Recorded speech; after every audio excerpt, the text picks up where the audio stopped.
I'm going to pick up where we left off last time. If you'll remember the sequence, Moses had presented to you some discussion of media concentration, political economy, making the argument that the smaller and smaller number of media companies controlled the messages we received. And much of his focus was on news, but some of what he had to say also has implications about how entertainment works in the modern era. And then Sangeeta and I stood up here and shared with you some things about grassroots media and about how new media were being used by activists. In particular, Dr. Shostova's work on American Muslim youth was a central focus of that presentation. And then we took you through some workshops that were designed to explore the role of stories in your lives. The first one was a world-building workshop where we had you imagine 50 years in the future, and ask questions about what that world would be like, what a better version of our world would be like. And then we had you make up stories about how we might have gotten there. What were the fights, the struggles, the conflicts along the road which led to that better society emerging. And you performed those stories for each other. And there was something really powerful, I think, about communities coming together, letting down some of your barriers, trusting each other on the stage, trusting each other watching you on the stage. And then finally, we asked you to think about a story that inspired you and share that. And I'm going to talk a little later about what that's going to contribute to.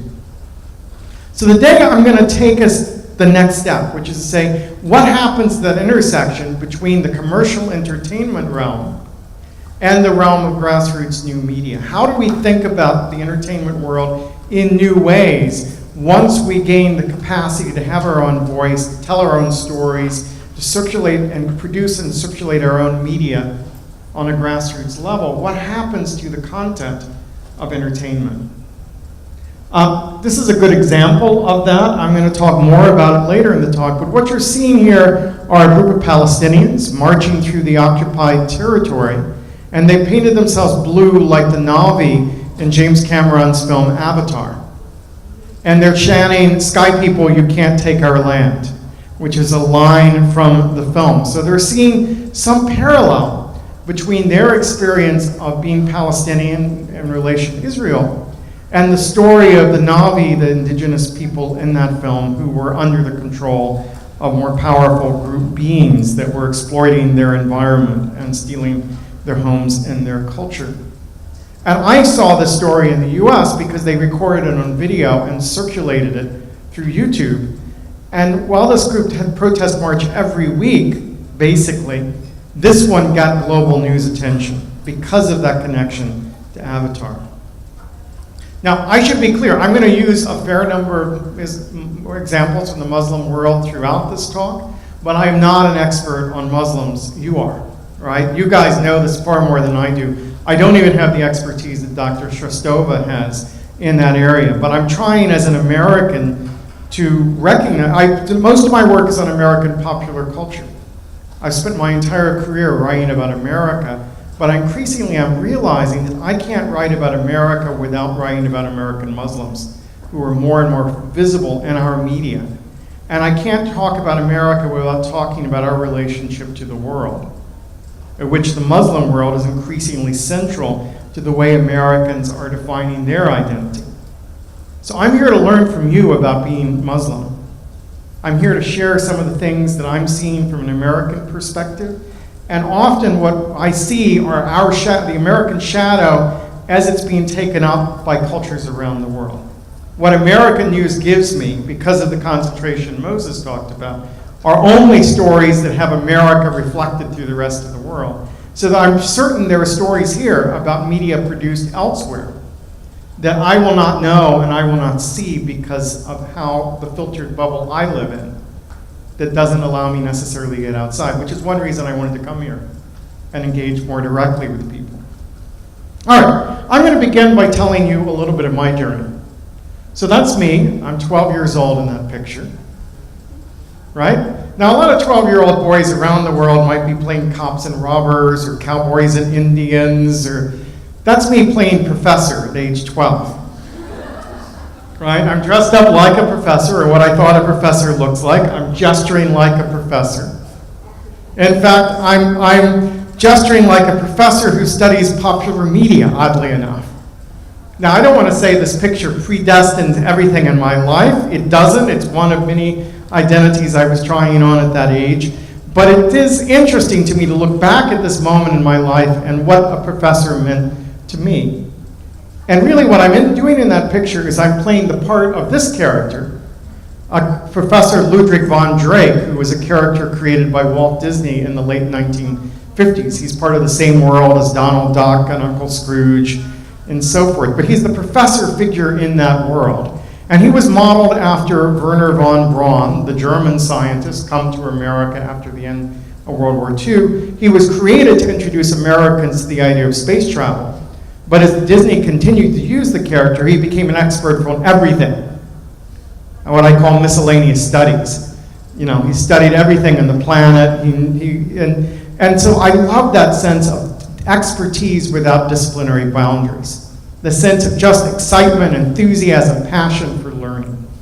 So if we go back to the original picture, you'll see how many different ways my professor costume was modeled after Ludwig von Drake. And now when I look at myself today, I think I look more ducky than I ever did before. Right? I grew into Professor Ludwig von Drake in an odd sort of way. Now, Ludwig von Drake did not make me into Professor Henry Jenkins. Right? It's one influence, one piece of media I engaged with. Rather, I used that media to define something about myself, and my enthusiasm, my passion for that particular character shaped some aspect of who I was. There were many other boys and girls who would have seen that character and had none of that same impact on them.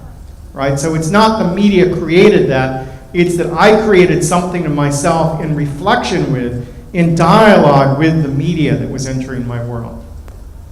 So when my students look at me, I think they picture me as something like this, right? So these are the identities they have of what a sage, a professor, a mentor looks like, right? And I've had some female grad students call me their Dumbledore and think of themselves as my Hermione, that's a kind of odd relationship American female grad students seem to have to professors these days.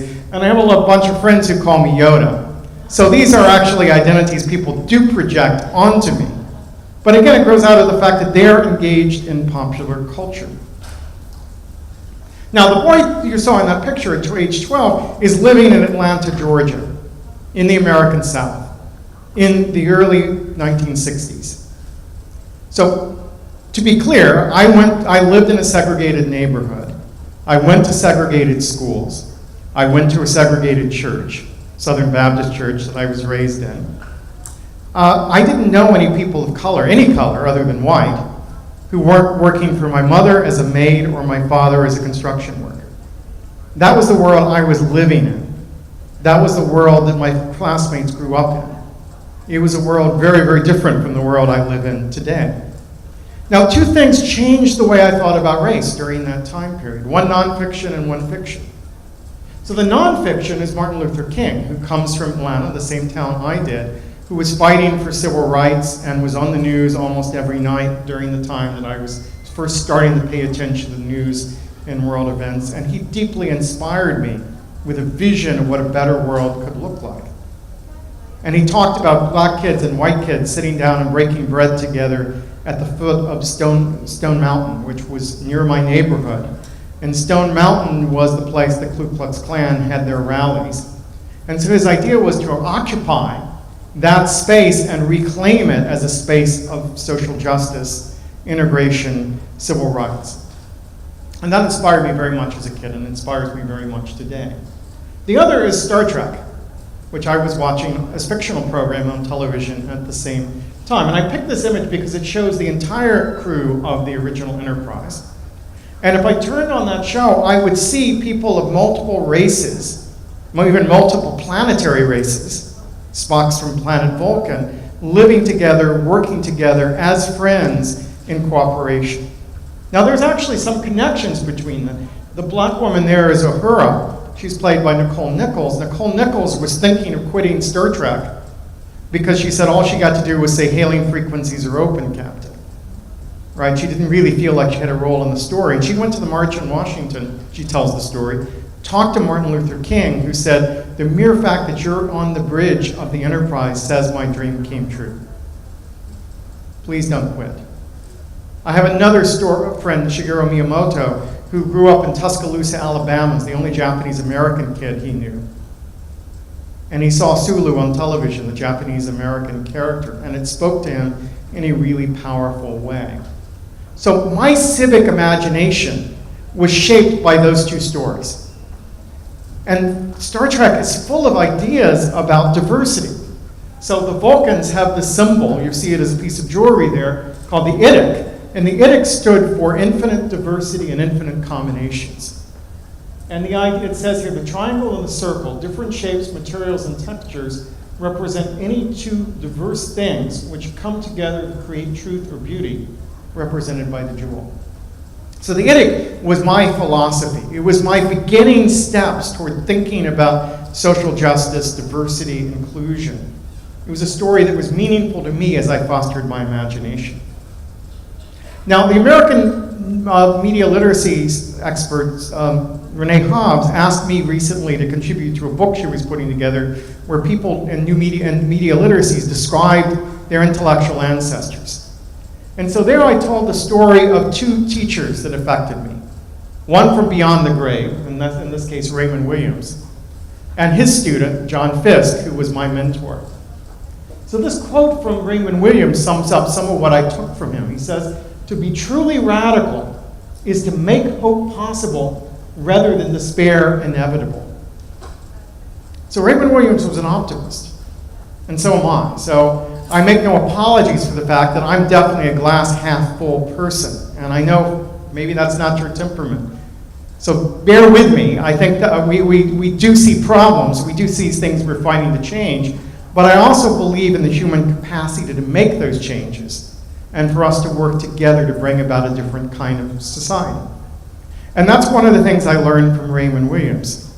This is John Fisk, who was my teacher, who was, as I said, Raymond Williams' student. And John Fisk taught us to think about the power of the audience, of people, consumers, everyday people, to take pieces of media and use them as resources for making meaning out of their own lives, and resources they could use to communicate with others. So Fisk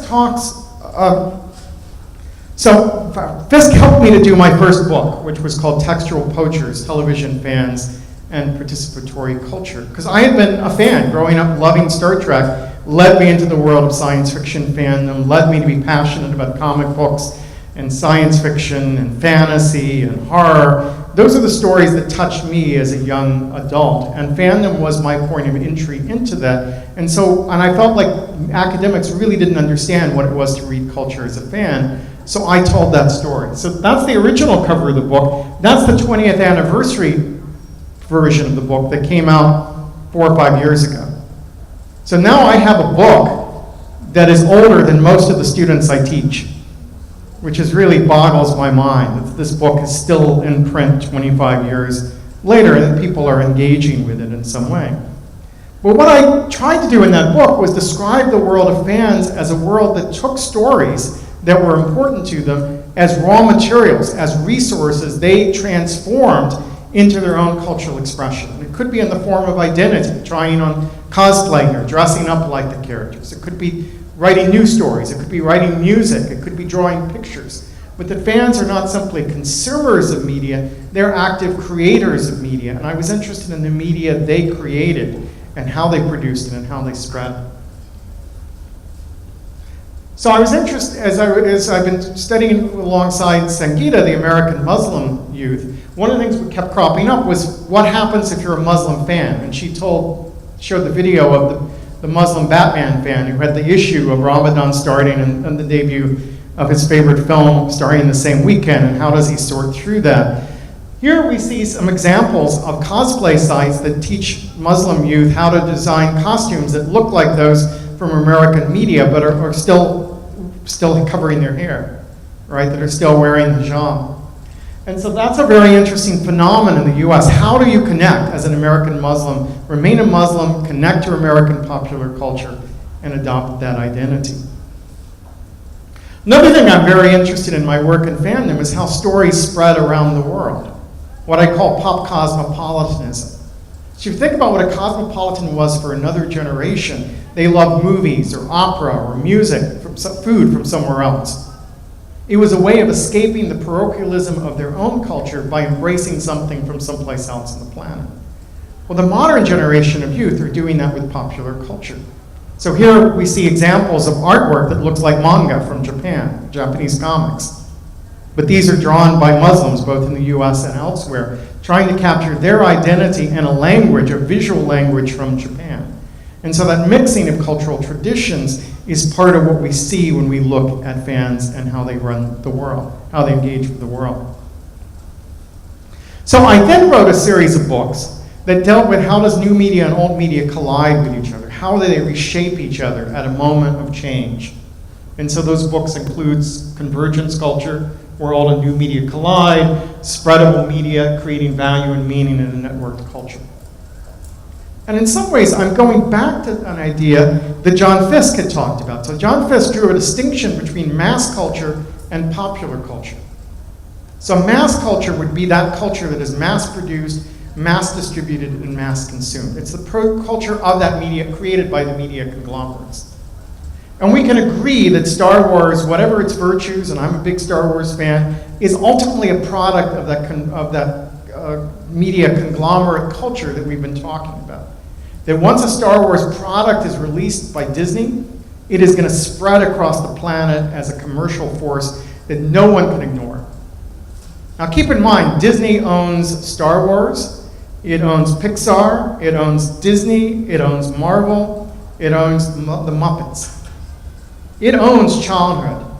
According to some studies, something like 99% of the children on the planet own at least one Disney manufactured item. Right? It is an extraordinary example of conglomerate culture at work. But I'm interested in what happens when, on an unauthorized level, when this stuff becomes not mass culture, but pop culture. And popular culture, for Fiske, was what happens when we take up the materials of mass culture and turn them into resources for our own lives. We retell the stories in some ways to make them a better fit for the world we live in. So if we look at Star Wars around the world, we see this process at play. This is a shadow puppet performance in Malaysia, telling the story of Star Wars. This is a wedding in Pakistan. This is a sand sculpture in the beaches of Rio in Brazil. These are nesting dolls from Russia. These are piñatas from Mexico. This is graffiti from Palestine. And this is the artwork of a Native American artist. So each of these people are taking the story of Star Wars as constructed by mass media and retelling it, reconstructing it in an art form that expresses something of their identity, of the culture from where they're coming from. Now, make no mistake, on one level, they're simply spreading a brand, right? They're simply spreading the mass-produced story across the universe. On another, though, this is often unauthorized, and if Disney found out about it, they would shut them down, right? So Disney sees these as hostile stories, stories that are seizing their intellectual property and turning into something else. So the tension there is what interests me about the current moment. It allows Moses and I to agree on many things, and yet to come at the world from different vantage points as we think about what stories do and what entertainment does on the planet. So to remind you of what we talked about a little bit last time, participatory culture is that culture that emerges when we take the materials of the culture around them and reshape them in the context of our own communities. So participatory culture is one where there are low barriers for engagement. It's easy to produce and share things with each other. Where there's strong support for, in fact, sharing stories. Where there's informal mentorship. We're teaching each other skills we need to remake these stories. The members believe their contributions matter, and they care about other people's opinions of themselves and their work. And finally, not everyone must contribute, but all must believe they're free to contribute when ready, and that what they contribute will be appropriately valued. So in fandom, the assumption is everyone has a story to tell, They may simply not be ready to tell it, and they may not yet have the skills to tell it. And so what fandom does is create a support system that makes it possible for people to tell their own stories, often through the vehicle of characters and worlds created by others. It's a stepping stone into being able to tell your own story. So this is my most recent work then, takes these ideas into education, into politics, and really tries to explore what their implications may be for thinking about the world we live in today. And the book that Dr. Shostova and I wrote, By Any Media Necessary, The New Youth Activism, is the most recent of those projects. But I also did a book, a book-long conversation with Mizuku Ito and Dana Boyd, two other researchers who thought about this in relation to youth education, media literacy, and both of those came out within the last 6 months. So I talked a little bit about Harry Potter last time, and let me drill a little deeper into the Harry Potter Alliance. This is an organization now of close to 200,000 members around the planet who are deeply committed to human rights advocacy in the name of J.K. Rowling's fantasy series, Harry Potter. Now, at first glance, that sounds kind of counterintuitive, right? What does Harry Potter have to do with human rights? Well, first of all, J.K. Rowling belonged to Amnesty International, worked very actively with it before she stepped away from that job to write Harry Potter. And so she saw herself as writing about issues like, how do we accept people who are different? How do we deal with political prisoners? How do we deal with the concentration and censorship of the media? These are themes running through, and particularly, what's the nature of the ideal educational setting? These are really important themes in the Harry Potter books. Another one, many American youth and many youth around the world learn to read by reading Harry Potter books. They learn to write by writing Harry Potter fan fiction. And now they're learning to be citizens and activists by engaging in a Harry Potter activist organization. It's a generational discourse that connects them young people across the planet. Or a third way to think about it is Andrew Slack, one of the founders of the Harry Potter Alliance, says, the story of Harry Potter is a story of evil in the world. The government is covering that evil up.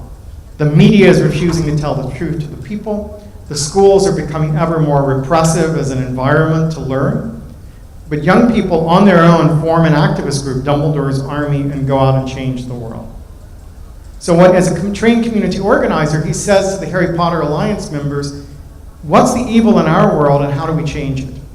Let's bring Dumbledore's Army off the pages of this book into the real world, and let's work together to fight evil wherever we may find it. So that's the idea of the Harry Potter Alliance. And one of the ideas that comes out of that is what J.K. Rowling refers to as the power to imagine better. So this is from a speech she delivered at Harvard. She says, we do not need magic to change the world. We carry all the power we need inside ourselves already.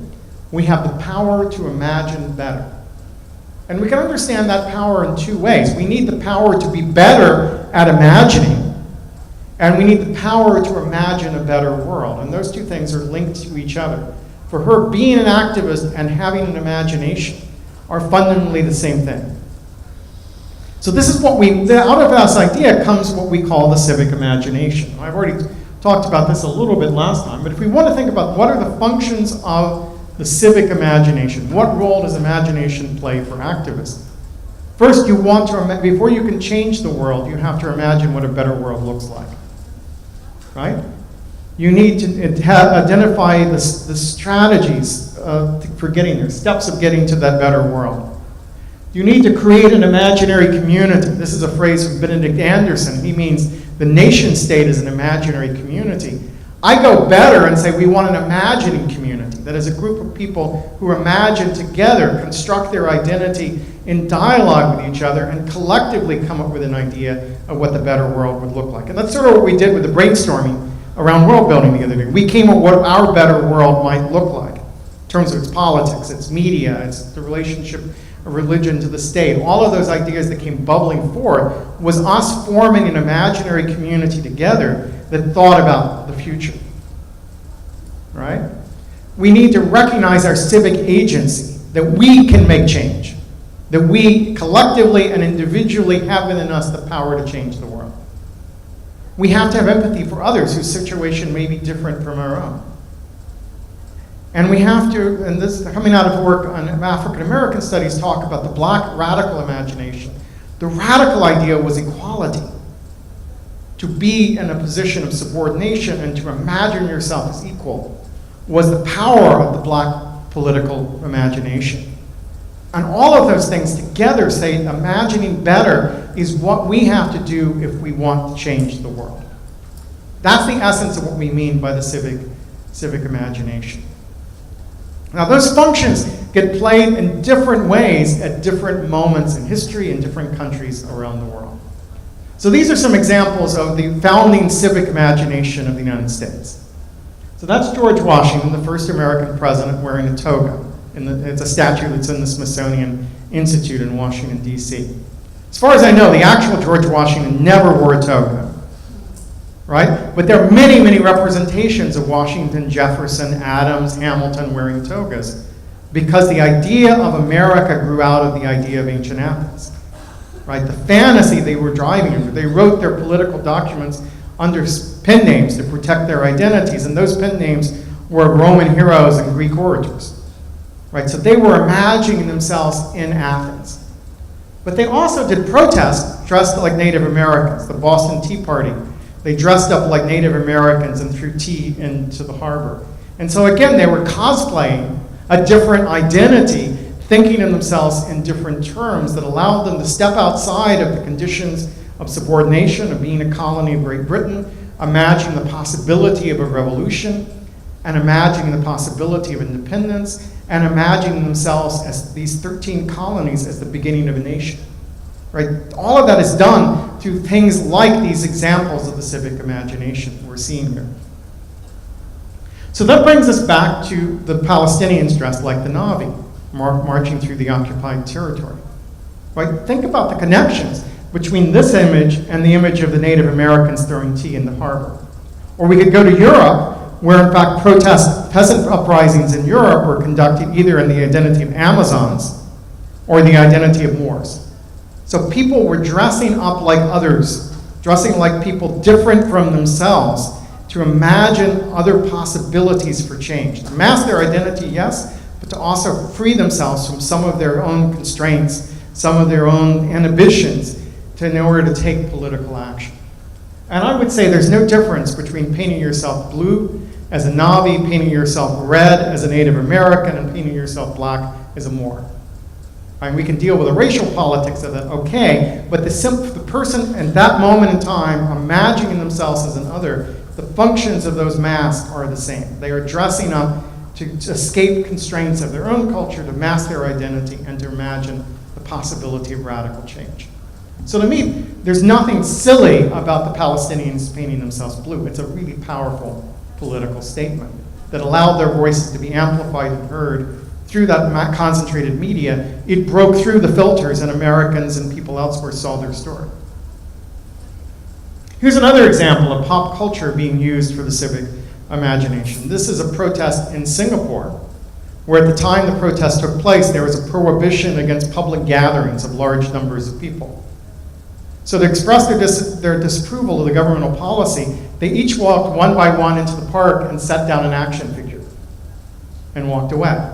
But the action figures accumulated over time. The action figures had an assembly, but the action figures couldn't be arrested, right?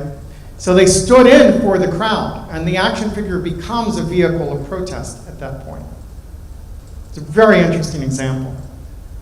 Here we see student protesters in Thailand, and they're standing up against government police, and they're flashing them the three-finger salute from the Hunger Games. And we've seen that sign. The sign, Hunger Games is a story about class inequality, about the beginnings of a rebellion against an oppressive regime. We're seeing those signs crop up, for example, in the Umbrella Movement in Hong Kong, or in this example from Thailand. Around the world, young people have seized that sign from the movie, and they're using it to express their opposition to oppressive regimes or their opposition to the unequal distribution of wealth. This is a somewhat more traditional one. In Mexico, the lucha libre wrestlers, or which are masked wrestling figures, have long been political figures, social organizers, community organizers. helping the oppressed and poor of urban cities in Mexico gain their voice, their power, to voices of protest. So again, pop culture used as a vehicle for expressing political beliefs that probably are radically different from those of the people who produce and distributed the content as an entertainment conglomerate, but which are expressing something of the popular dissatisfaction with the status quo. So these are all examples of pop culture being used as seeds for the civic imagination. So what I'm saying is something that should be fundamental, that is all over the world. We have storytellers, right? Most of you in this room at one time or another have told stories to people. You might have read a book to your children, your grandchildren. You might have told a story of your life to someone else that helped pass along something you learned along the way. These are different storytellers in countries all over the world, but the function of the storyteller to pass along wisdom, to encapsulate our understanding of the world in characters, situations, plots, is a fundamental part of how human culture operates. So here we have Ursula K. Le Guin, the science fiction writer, who says, there have been great societies that do not use the wheel, but there have been no societies that did not tell stories.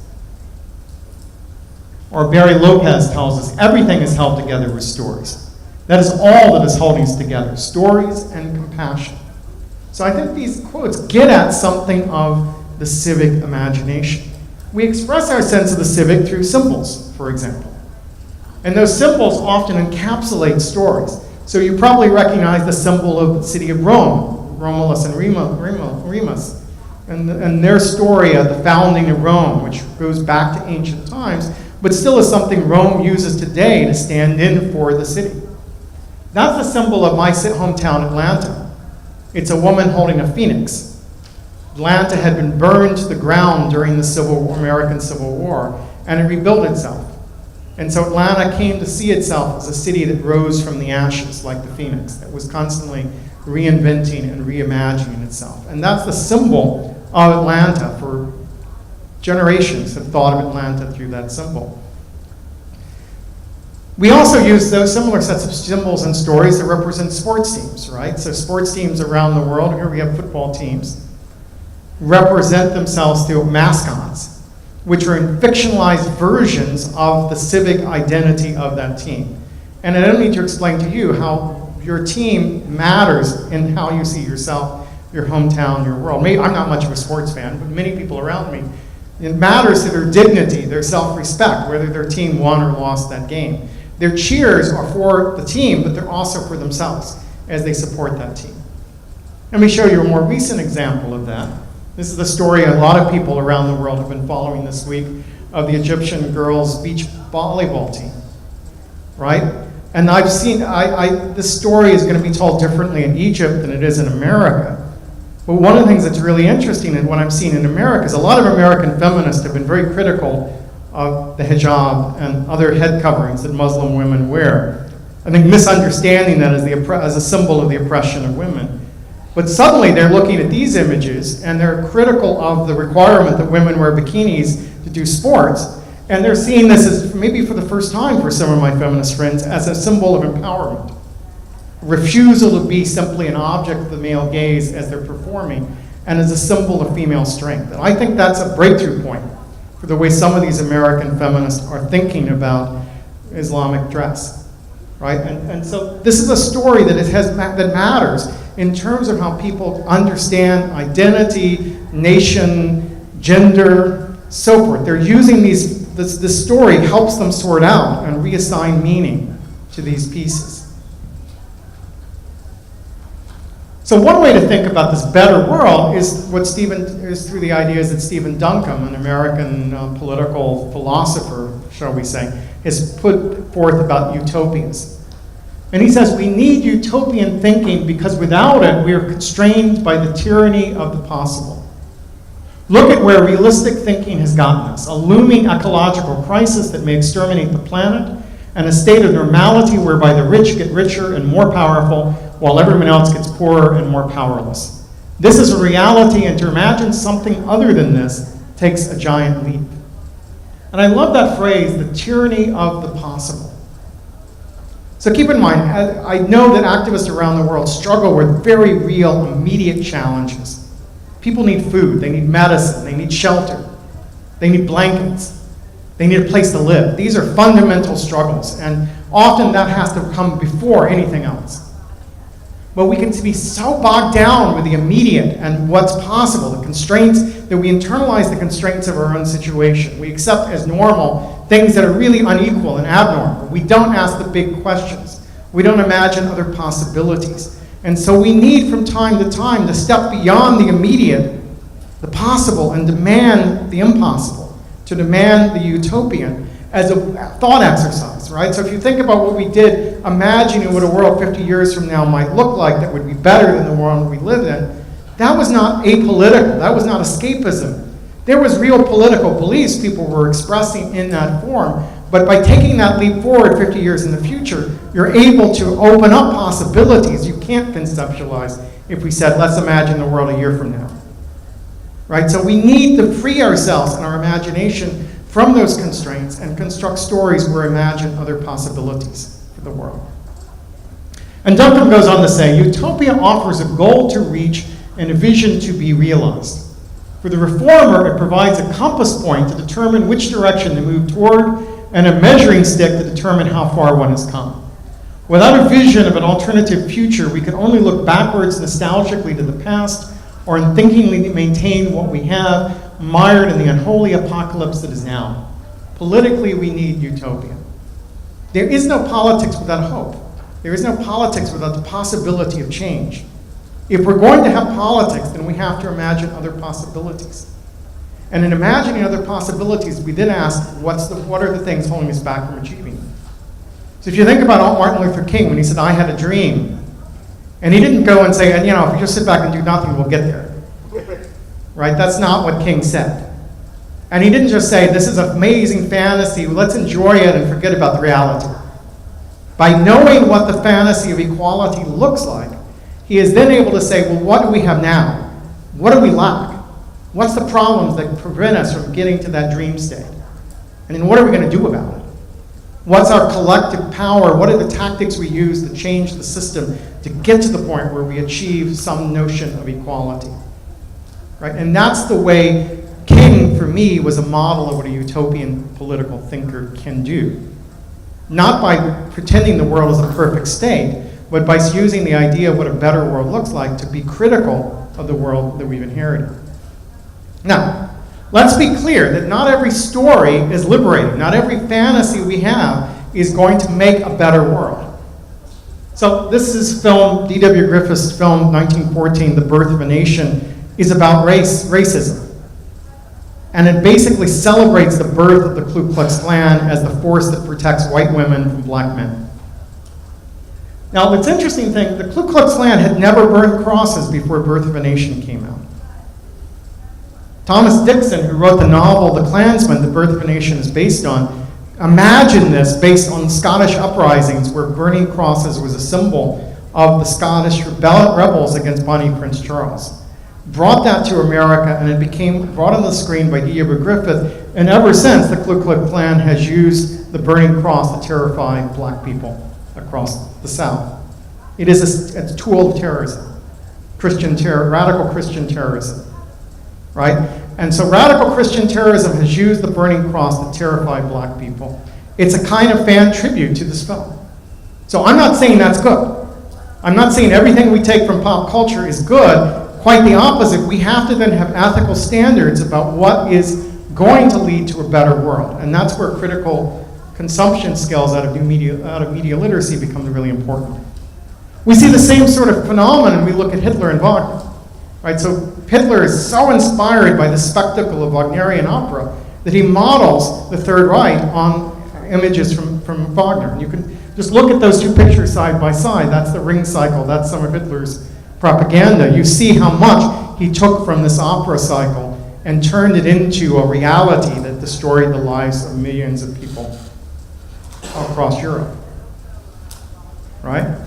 And we see similar uses of mythology and stories in the world today. Here's a headline about Modi in India, who's been promoting a kind of radical Hindu agenda that has had enormous negative consequences in the lives of Muslims in India.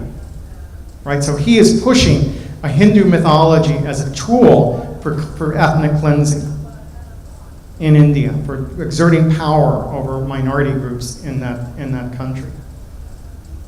But at the same time, activists in India are using Hindu mythology in quite the opposite way. This is a project called Priya Shakti, which is about women's liberation, about the rights of women and against rape, against their rights to education, that uses imagery from Hindi mythology. And when I was in India last summer, I saw graffiti of this character all over the walls in cities that I was traveling through. It has become an important symbol, starting as a comic book character that taps into Hindu mythology in order to challenge a lot of Modi's politics. So there's a struggle in India today over the stories of the classical Indian tradition. Whose civic imagination will dominate? Which stories will be the vehicles for what kinds of political speech? So recognizing that we're appropriating remixing stories is the first step, we then have to say what political interests are being served. So back to Stephen Duncan one more time. He says, scratch an activist and you're apt to find a fan. It's no mystery why. Fandom provides a space to explore fabricated worlds that operate according to different norms than those we experience in our real lives. Fandom also necessitates relationships with others, fellow fans with whom to share interests, develop networks and institutions, create a common culture. The ability to imagine alternatives and build community, not coincidentally, is a basic prerequisite for political activism. So he's saying fans can become activists, and activists are in some sense fans, and we're all moved by stories. And I love this picture up here, because if we swap the I love K-pop sign the woman is holding to another kind of sign, say power to the people, we would reread those people there as activists rather than fans, right? The imagery, everything in that image would work. We just swap out what the sign says, and we would move from one category to another in our mind. That the passion of this collective expression is more or less looks the same. So as we think about what are the tools then by which we bring stories off the screen, off the pages of books, into our everyday life, we've already talked a little bit about masks, and this is the Guy Fawkes mask, which in Britain is part of a long tradition of protest. In the United States, when it's been worn by the Anonymous movement and by the Occupy movement, it's really a reference to V for Vendetta, which is a British comic book that was adapted to a feature film and came out in the early Bush years right after 9/11 and became a political symbol in the United States. Now that history is interesting because in the United States then the copyright and trademark to the Guy Fawkes mask belongs to Warner Communications, which published the comic book and produced the feature film. So every Occupy protester who buys a Guy Fawkes mask to wear it to protest against the concentration of wealth in America is putting money into a concentrated media company, Warner's Communication. Pretty interesting. And that's the paradox of trying to define our identity and our politics through symbols that are owned by other people. That's where those worlds that Moses is talking about and I'm talking about come together and collide with a really big thud. Because if they can sell us the right to wear their mask, they can also prevent us from wearing it.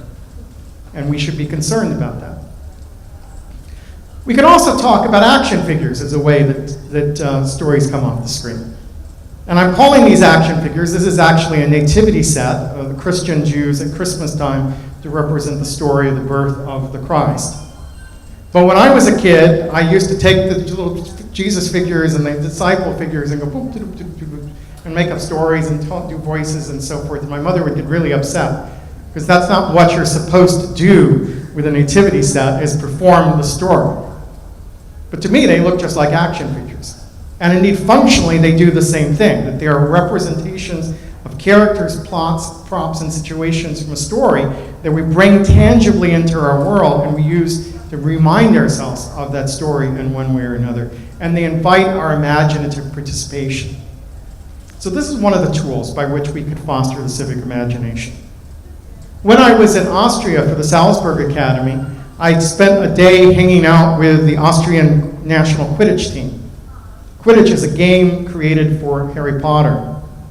Now we have to play Earthbound. They fly around on broomsticks. The residual of the broomstick is the stick you hold between your legs while you're playing this game. that has a little bit of dodgeball, a little bit of football, a little bit of hockey, a little bit of basketball, all wrapped into one. But this team was going to go to the World Cup, which was held last week in Frankfurt, where 22 countries from around the world participated in a competition playing Quidditch. 22 out of 24 countries. Uganda and Peru, for economic reasons, weren't allowed to come. It may have been 21 because the Turkish team, which was considered one of the best, was not sure whether they'd get out of the country the last time I checked with these people. But so 22 or 21 countries around the world played this game, and it was a way of coming together as nations and acting geeky, yes, but incredibly physical, playing this sport. And again, a way of taking the story off the screen, bringing it into our regular life. Now, Dr. Shastova talks about Bollywood. She writes about the musical traditions of India, and particularly traditions of Indian dance, and she's documented these flash mobs around the world where people stood up and did Bollywood dance as a form of social protest. Again, taking something off the screen, bringing it into the physical world to change the reality on the ground for people, performing stories in one way. Now, I'm going to talk a bit about several different relationships that these protests could have to popular culture. One of the ones that's maybe fairly well understood at this point is the idea of culture jamming. Right, so culture jamming came out in the 1980s as a tactic that basically said, mass media controls the world, the only thing we can do is jam the signal. We can hijack the signs, we can block it, we can give counter messages, but we're aiming at all of the resources, all the things that the corporations dump onto the planet. And that's a very powerful political position. But the fan activists come from the opposite perspective. They call themselves cultural acupuncturists. You know, acupuncture, the Chinese art with the needles, the medical practice with needles. They say what they're trying to identify is the pressure points within the culture and to reroute circulation. To take stories that people are already talking about and using them to change what those stories mean within the culture. Because they have the power of grassroots media and new media to shift circulation in profound ways, to attach meanings to mass media objects and spread them through their social networks. So the people who founded the Harry Potter line started out with concerns about what was happening in Darfur, the genocide in Darfur.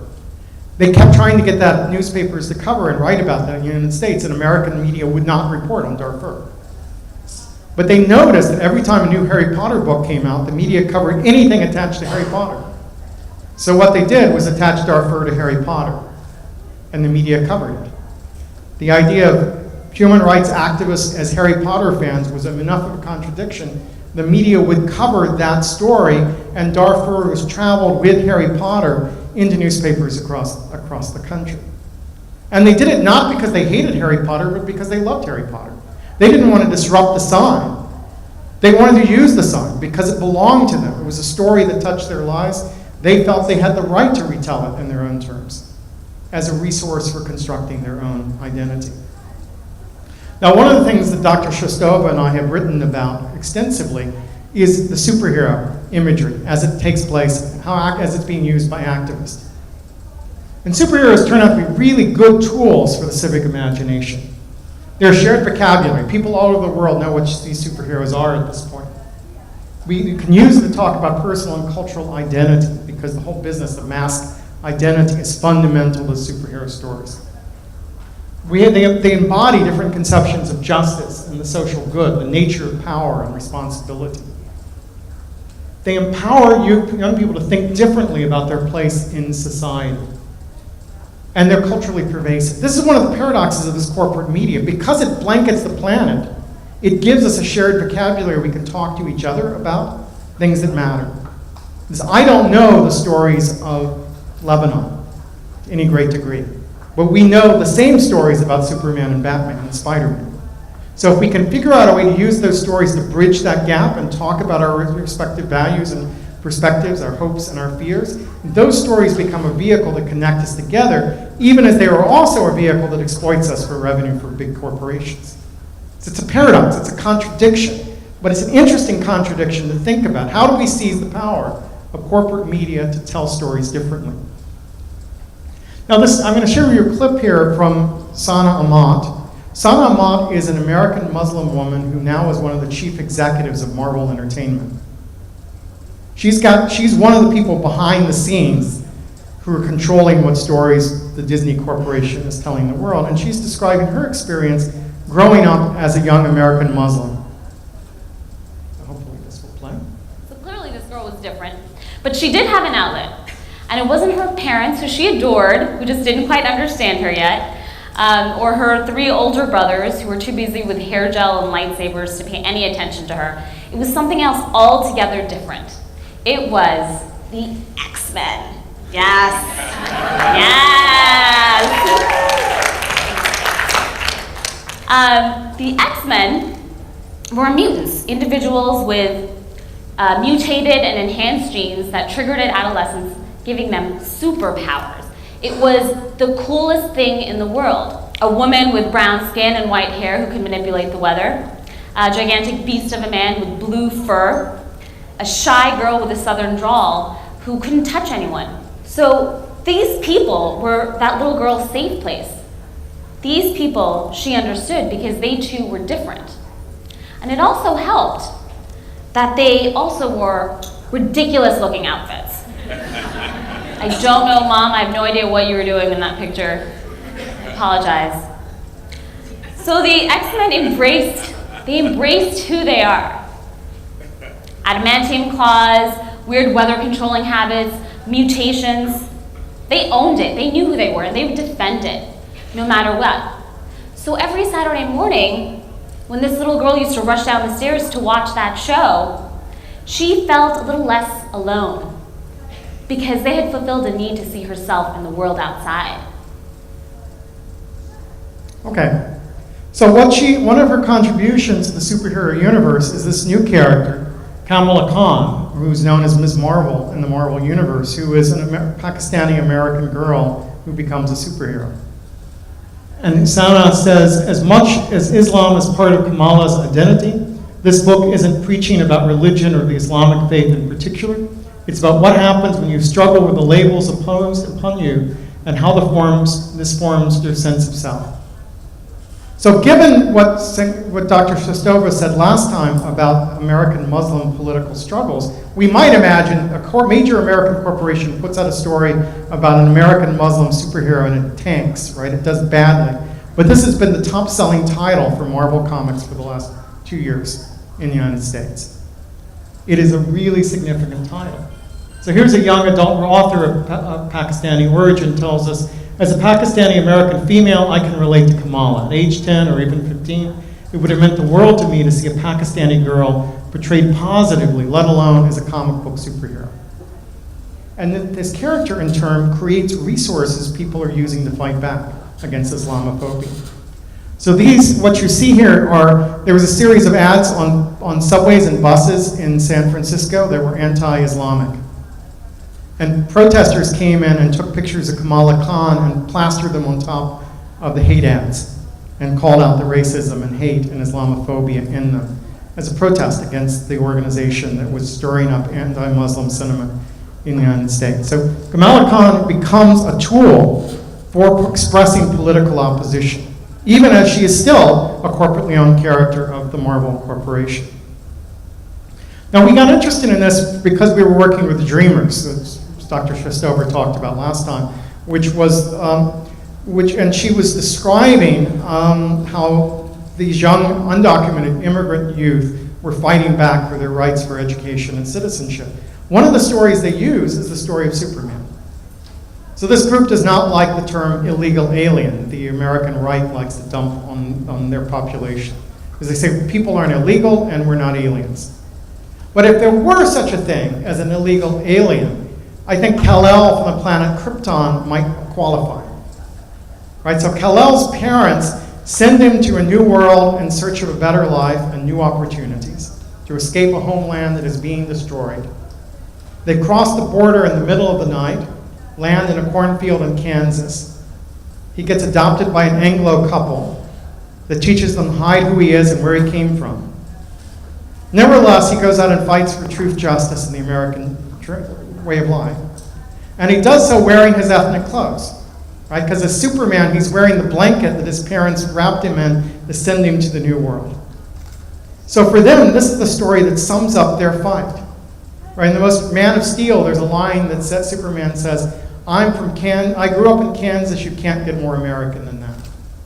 And he doesn't say, I'm from Kansas, he says, I grew up in Kansas. By growing up there, I become an American. And that's the argument these young dreamers are making on American citizenship. Whatever age their parents took them across the border, they didn't cross the border illegally. They grew up in America, they are American as far as they're concerned. And they should have the rights of an American citizen. So this story of Superman allows them to tell that story. Now the interesting thing is Superman was created in the 1930s by second-generation Eastern European Jews living in Cleveland. For Superman was an immigrant story from the very beginning. And across 70, 80 years of human history, two different immigrants from different parts of the world connected through this story and founded a vehicle to talk about their desire for a different place in American society. To me, that's really powerful. It's the power of storytelling to change people's ways they understand the world. This is another example. This is a man named Singh. And Singh is Sikh, lives in New York. And he's upset by a law and a policy in the New York subway that says, see something, say something. So it's an anti-terrorist provision, where if you see someone who's suspicious, you report them to the authorities. Now, there's not a lot of signs this has prevented any terrorism in the New York subways. There's plenty of evidence that it has led to many brown people with backpacks getting reported to the New York subway authorities. Right? It is used for racial profiling by lots of people riding the subway. So he wants to call attention to what Americans look like by dressing up like Captain America, wearing a turban, going out and confronting people and saying, do I look like an American to you? Can I be an American hero? What makes one an American? And creates these encounters in public parks, in the subway, dressed like Captain America. People record those on video. There are a bunch of YouTube videos of this guy.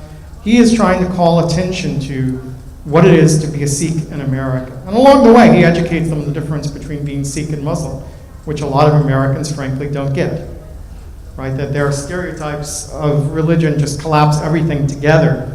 And so this is a kind of education campaign about religious freedom in the US.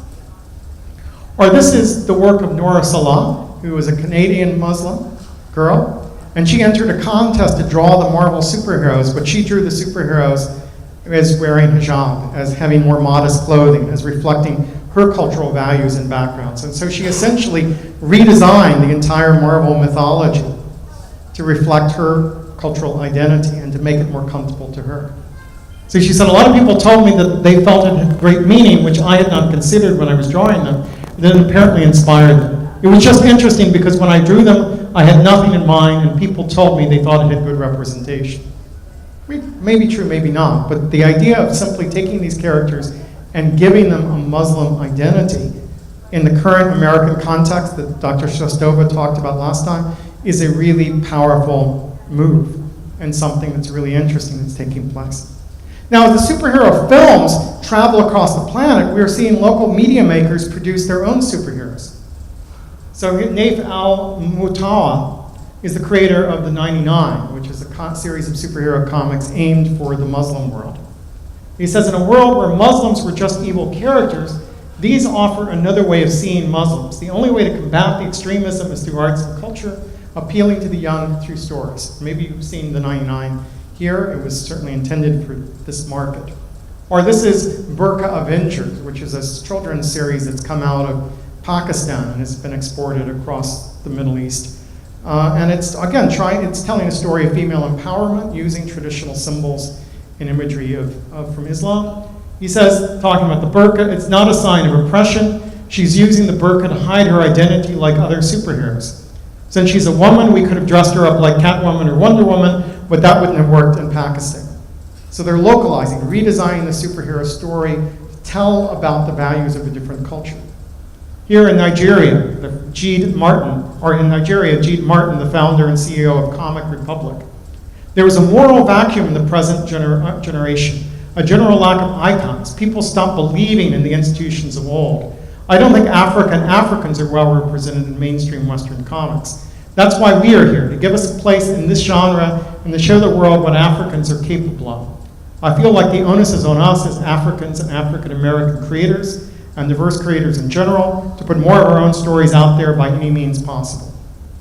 So again, telling these stories of superheroes becomes a way of changing the world to reflect your own civic imagination. And any of these stories could inspire a young person to see themselves in the world differently, just like Star Trek inspired me. And it's not just geeky stuff. It could also be sports. And so I'm going to share a little bit of a video produced by a Brazilian girl, which uses the World Cup and the Olympics to talk about political change in her country. Oops.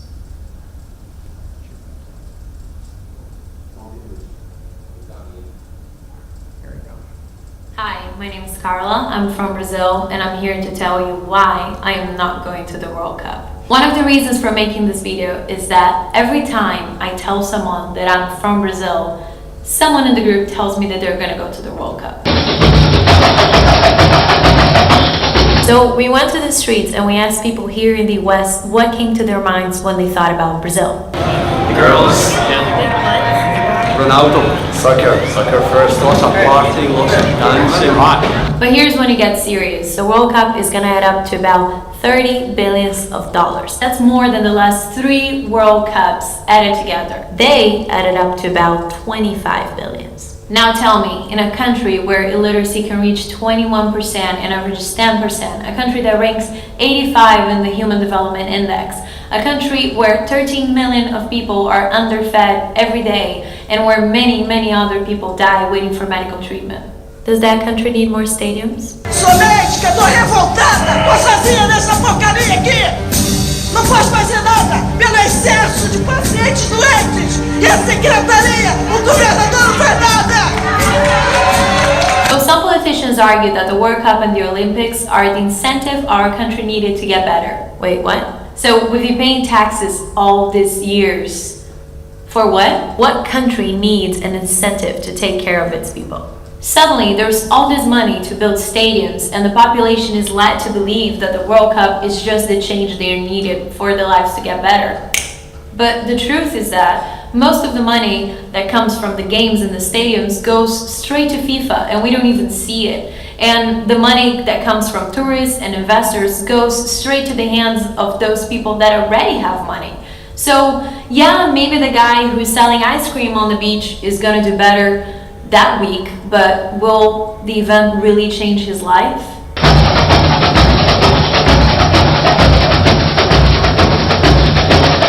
There's more. The UPPs, the pacifying police units, are now going into the favelas and taking the gangs away. Now, where do you think they're taking those gangs to, and for how long are they really going to be gone? We call this in Brazil putting the dirt under the rug. It's a temporary solution for a much, much deeper problem. Plus, Okay, so that goes on, but you get a sense of how she's using sports and the interest in sports to connect people to social justice issues in Brazil and sending out through YouTube so that it can be seen by people all over the world who are paying attention to the World Cup.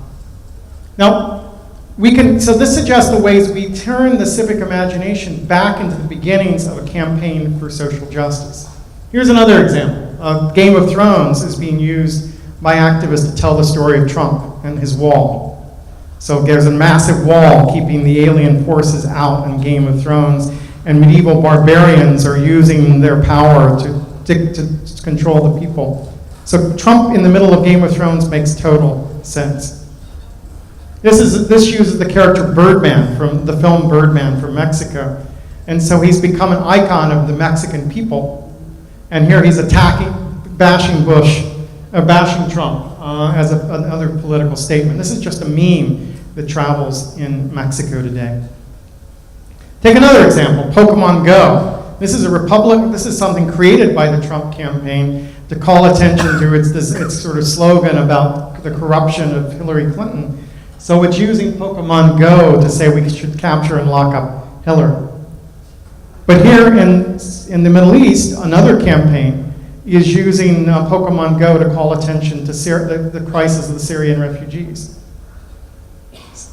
So we're seeing a variety of different campaigns attach themselves to Pokemon Go and tell the story in that way. Now, as we think about the politics of refugees and immigrants, I'm very interested in what happens when we mix stories together. When we think about stories of immigration, we tend to talk about separate cultures, one invading the other, one containing the other. But what if we thought about remix as a metaphor for the process of two cultures encountering each other, learning from each other? And these two stories are American recent novels, both take this premise. Neil Gaiman's American Gods is about immigrant populations coming to the US, and their gods come with them, and the gods have to work out their relationships to each other in the new world. The Golem and the Jinni is a story that was written by a Jewish woman who has a Muslim husband.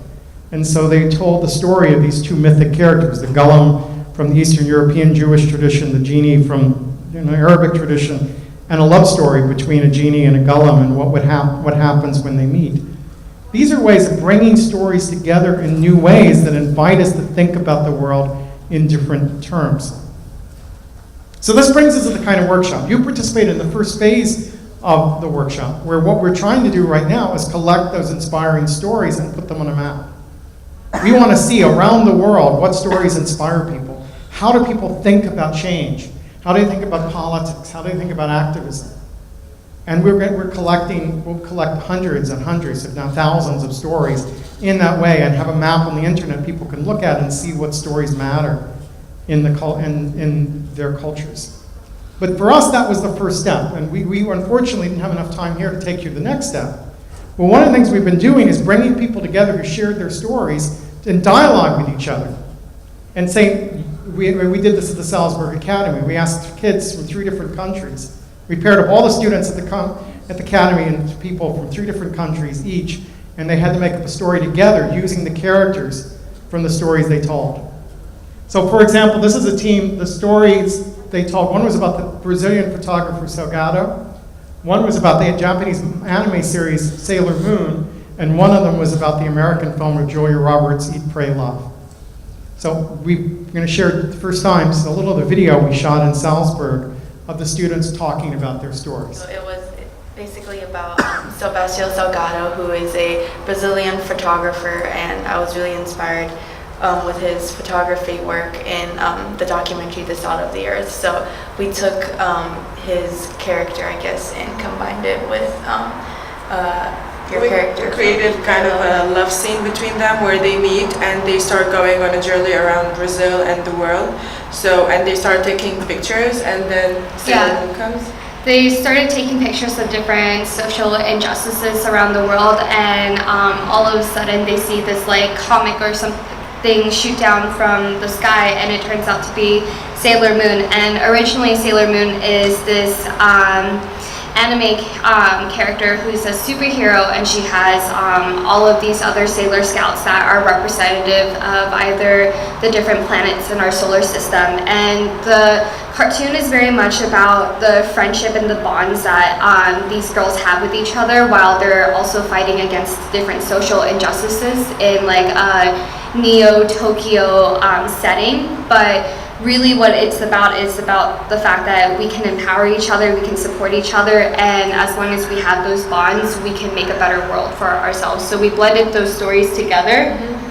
So Sailor Moon comes to tell them that their planet is in danger if they don't go around the world and empower women and basically teach them how to empower themselves. So she wants the photographer to just shoot everything, and then she should take it back to the council, which will decide if they're gonna destroy Earth or not.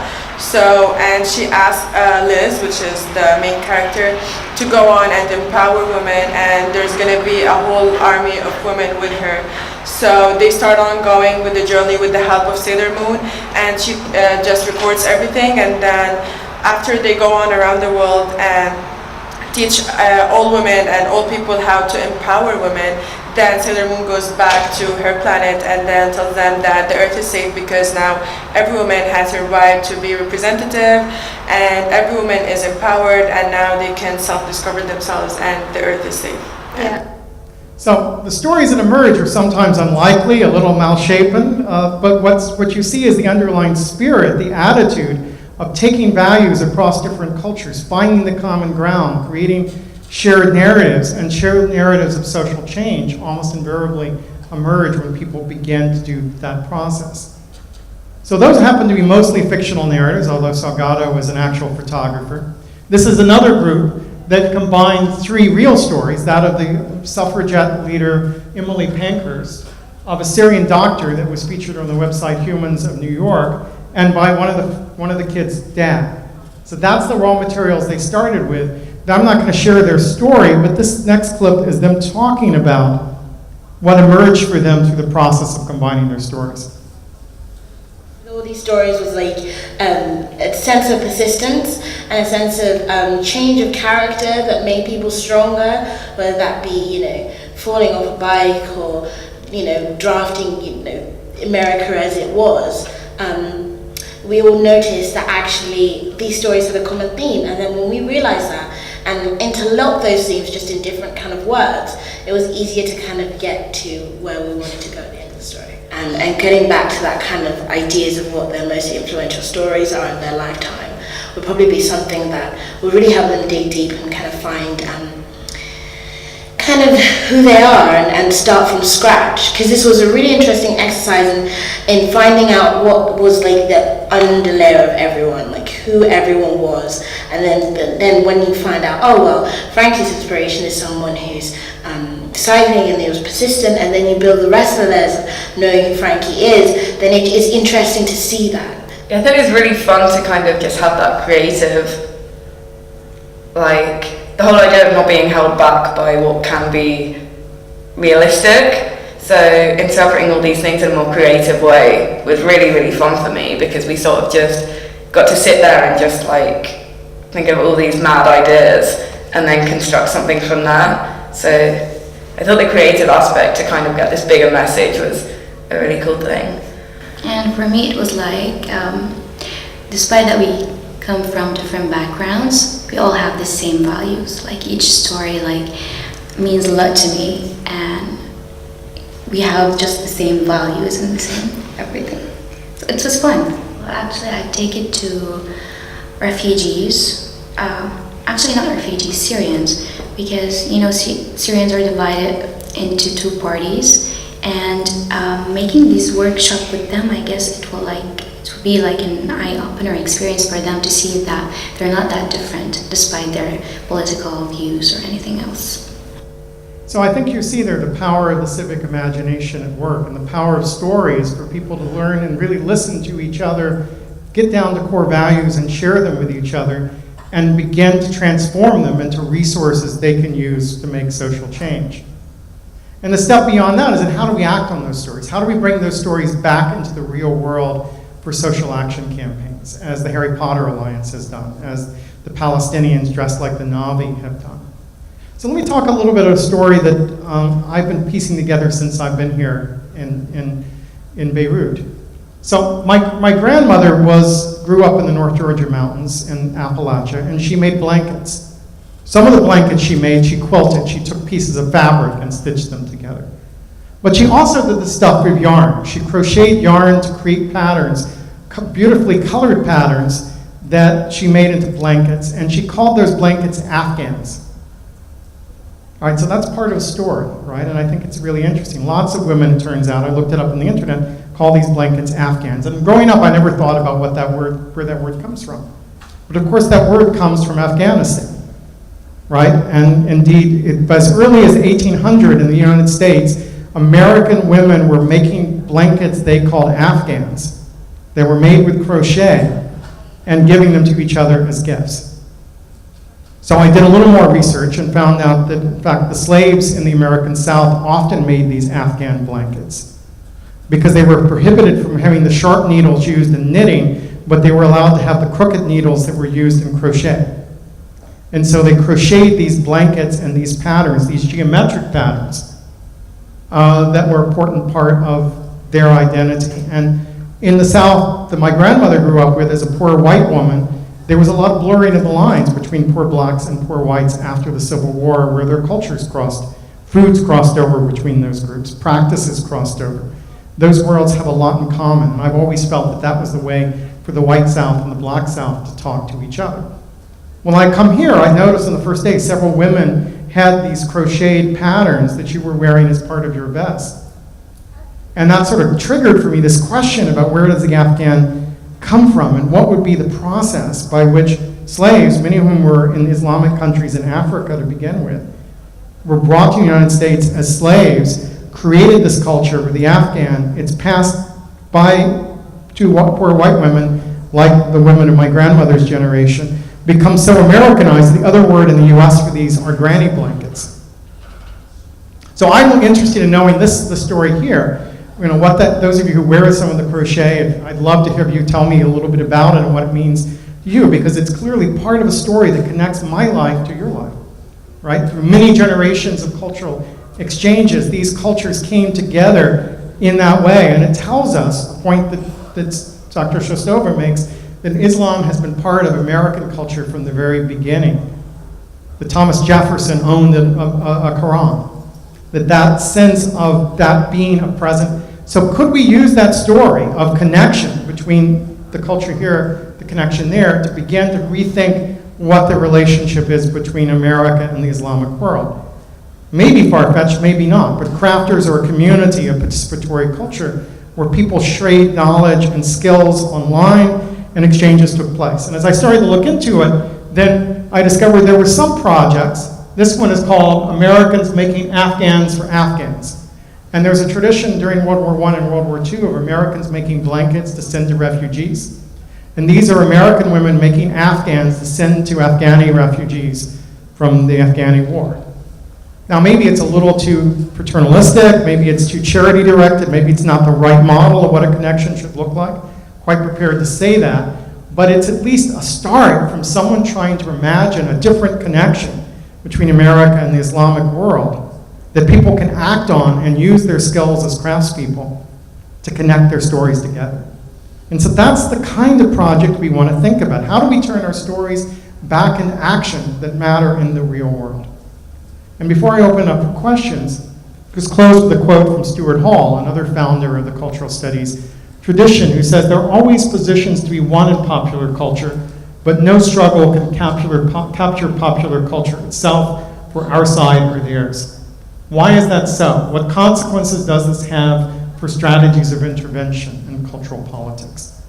So mass media speaks for mass companies, for corporate values, for ideological elites, because that's who owns the system.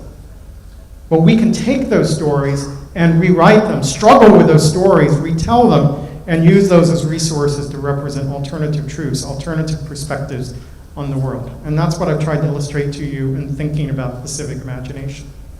So thank you.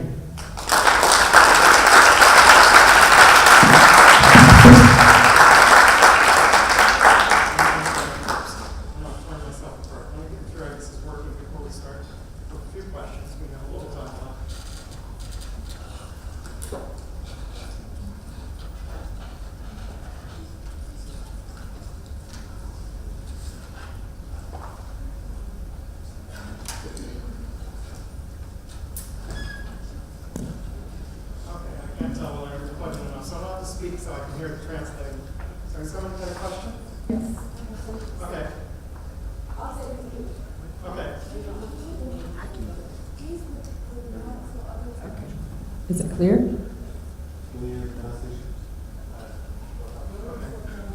No need for translation. In English. Yes, I understand. I'm just making sure the next question won't necessarily be in English. Still going to have to understand. Okay, go ahead. As a Muslim American, I lived there for 18 years, but I don't see this. What you said is very nice, it's very ideal, but without media, without television channels, I don't see that coming up, or even coming to life very soon, because with all the ideal situations, projects, marches, speeches, lectures that we gave, that we participated in, every time a negative event happens around the world, like ISIS, everything will be turned down and people will come against us and, you know, go home, why are you here? So I don't see that happening without a very strong media connection, which is TV, because it's controlled by a lobby at the United States, and I know that it has been channeled to show certain things, certain ideas about Islam, about Arabs, about the Middle East in general. And those individual initiatives that going around the states, I don't see them enough to change or to at least to start the change that we're looking for by being here. Well, first of all, what you're describing is a very real situation. I'm not going to deny that American media is projecting Islamic-phobic attitudes on the American people, and many of them are taking roots for people that would not have had those attitudes before. I know my mother lived in terror when an Iranian family moved next door to her, and I couldn't get her to understand that those are the people who left Iran, right? There was a kind of lack of understanding. There's a lack of understanding there that's fundamental. We're not going to change the power structures of concentrated media anytime soon. I'd love to change them. I'm all sign me up on the fight against media concentration and the fight for net neutrality. I'm supportive of both of those things. But I do believe we can chip away at it by the kind of grassroots stuff. And occasionally things reach mass scale. So the Ms. Marvel story I told about Marvel releasing a comic about a Pakistani-American girl and having that be huge as a commercial success in the US gives me hope. You know, some of the things that we're seeing on American television the last couple of years where shows with black women and Latino women and Asian Americans are making more money and having more higher ratings than those than in the past. It's forcing Hollywood to rethink what stories it tells. And I think there is change. I think most of these stories I'm reporting here, I know because they were reported through mass media. So while it is absolutely dominated, it doesn't mean things don't bubble through or break through and gain some visibility. But I think the most powerful stance is to take the power of mass media and rewrite it, use that communication capacity to tell stories in the grassroots level. Because we're not fighting against the power of mass media, we're using the power of mass media to try to bring about change. That's, I think if you tell your own stories, unfortunately they don't get heard.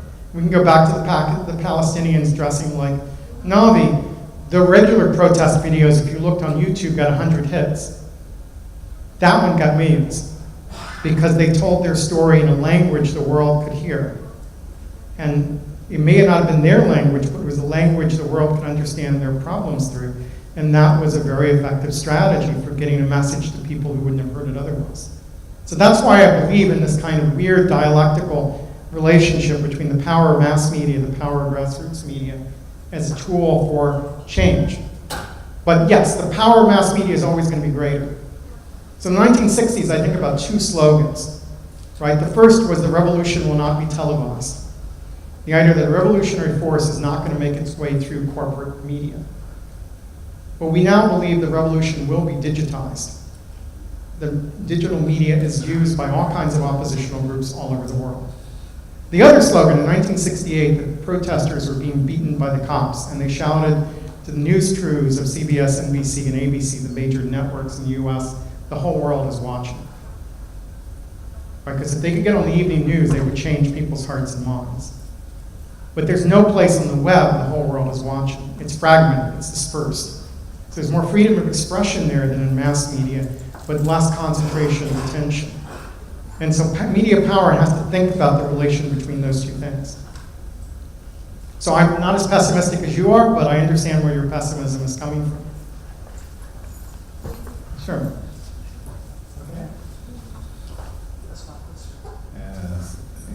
يعطيك العافية على المحاضرة. حضرتك عرضت translation here.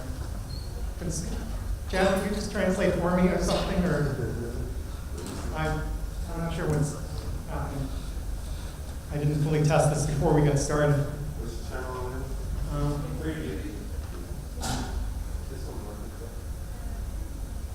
Because I do want to understand what's being said. Okay. Right. Thank you. Now we can go. Yes, I hear you now. Thank you.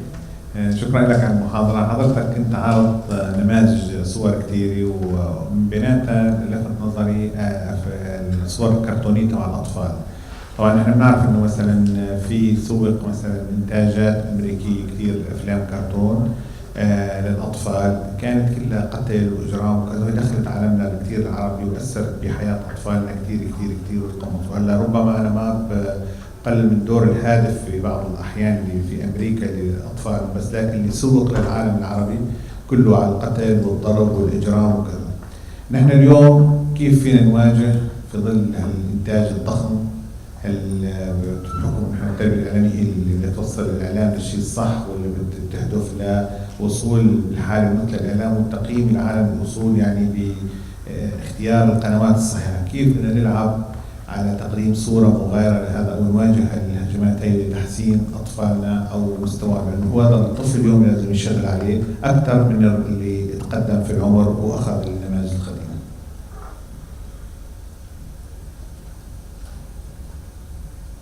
I totally agree that we need to focus on children and youth. That's where my focus has been for the last decade, working with the MacArthur Foundation. And that's why I use so many youth-directed images in my talks.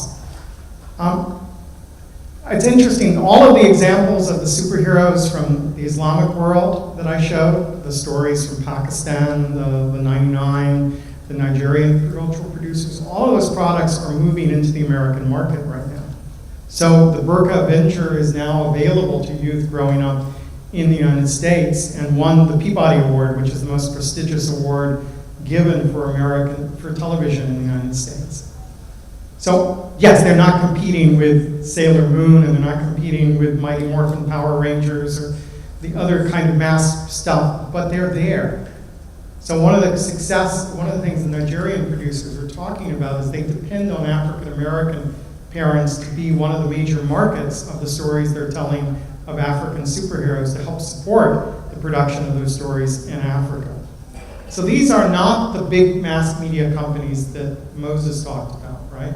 These are smaller scale media companies that are producing this, but they are often working in dialogue with other parts of the world to create stories that are finding their way into the US market. And again, not fast enough, not far enough, not enough, but more than existed before.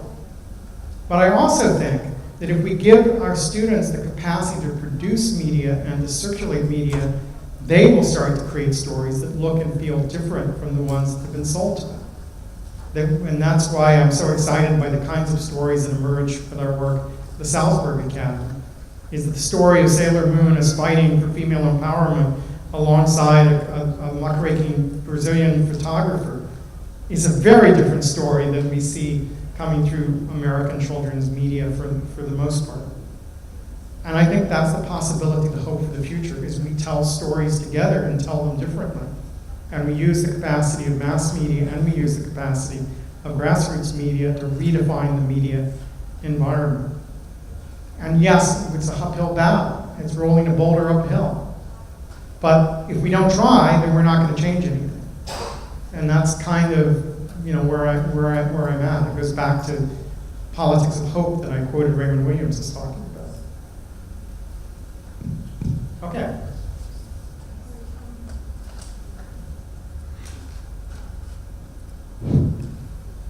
نجدد الشكر طبعا لحضرتك للمحاضرة القيمة. سؤالي من شقين. الشق الأول: ما الذي يتوجب علينا فعله كصحفيين لكسب التأييد بتغيير السياسات التحريرية في مؤسساتنا ولدى مراسلينا ليكون للتخيل نسبة لا بأس بها في رسائلنا الإعلامية؟ النقطة الثانية ممكن تكون مختلفة بين بلد لآخر. كيف نتجاوز من القوانين التي تحد من حرية التعبير عن الرأي التي ربما تجد في التخيل أمر غير مرغوب به؟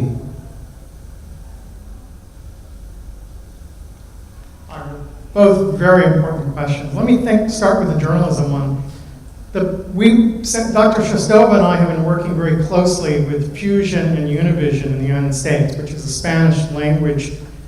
Univision is a television network. Fusion is a digital network that are trying to give voice to not just Latino youth, but youth of color more generally through their programming. And our team, which has been researching American youth activists, are helping them think about how to reframe the news to speak to teenagers and 20-somethings and get them invested in the political process. So a few months ago, we did that brainstorming session we did review about world building, And our focus there was on the future of health in California, because that was a story Fusion wanted to cover. And we got a room full of journalists thinking 50 years out about the future of health. And then what they're going to do is go back and cover, in the real world, what are the steps already taking place that might get us to that future. So it frames coverage. It determines what we cover, not by focusing just on the current problem, the crisis of the week, but the steps toward a better world. Journalists can brainstorm, imagine better worlds with communities, and then go back and cover them. So those stories get coverage now, and we can see the hopeful steps, the possibilities, the potentials as they emerge. And we're working with Fusion through the fall to make some of that material available online. It's not just one model of what journalists could do with the civic imagination. Another is to be aware of what pop culture stories people are engaging with, and use them as hooks to connect other stories too, just like the activists do, right? And that connection, instead of keeping this wall between pop culture and the news, let's close it enough to critically engage with pop culture and have that inform the kinds of stories we report. So the imagination is part of what gets reported. The news of the imagination, let's call it, is part of what we think about as we think about a transformative impact on the society. Now, the freedom of expression one's a huge one. I mean, I have to say this is a cause that is very close to my heart. I was censored as a high school journalist. I was censored as a college journalist. I went to court to prevent a high school from silencing a young person. I fight those fights in the US, and they're fought with different tactics all over the world. But this is a struggle we have to fight. And it's not about one country's system being better than another. This is what we need as human beings, to be empowered to tell our own stories in our own way to our own people. And so I'm not here as an American to tell you what you should do, but I will say, as an American, I support your struggles for free expression. Thank you, Dr. Henry. Okay, هلا هناخد الكافي بريك.